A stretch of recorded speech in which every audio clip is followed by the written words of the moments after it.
প্রিয় ছাত্রছাত্রীরা, আজকে আমি তোমাদেরকে শেখাতে যাচ্ছি হ্যাভ হ্যাজের ব্যবহার। কখন হ্যাভ ইউজ করব, কখন হ্যাজ ইউজ করব, চলো দেখা যাক।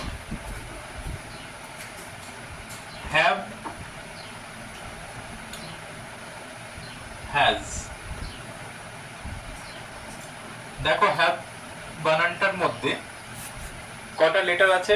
HAVE, হ্যাজ, চারটে লেটার আছে। আর হ্যাজ বানানের মধ্যে দেখো তিনটে লেটার আছে, HAS।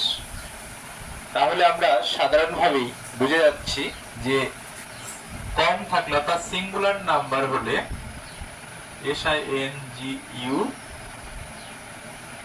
SINGULAR, singular number, singular number মানে কি এক বচন, এক বচন, এক বচন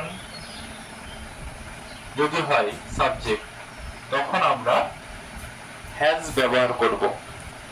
আর হ্যাভ বানানে চারটে অক্ষর আছে, চারটে লেটার আছে। হ্যাজের চেয়েও একটা লেটার বেশি আছে, অথবা একের বেশি হয়ে যাবে, অর্থাৎ plural number, plural, PLURAL, plural number অর্থাৎ বহু বচন, বহু বচন সাবজেক্ট হলে তার সঙ্গে আমরা হ্যাভ ব্যবহার করব। বোঝা গেল ট্রিক্সটা? হ্যাভ বানান চারটে অক্ষর আছে, হ্যাজ বানানে তিনটে অক্ষর আছে। অর্থাৎ কম যদি বোঝায়, অর্থাৎ সিঙ্গুলার নাম্বার যদি হয় সাবজেক্ট, তাহলে হ্যাজ ব্যবহার করব। আর প্লুরাল নাম্বার যদি বসে, প্লুরাল নাম্বার বা বহুবচন যদি বোঝায় সাবজেক্ট, তখন আমরা হ্যাভ ব্যবহার করব। একটাই ব্যতিক্রম আছে, সেটা হচ্ছে আই।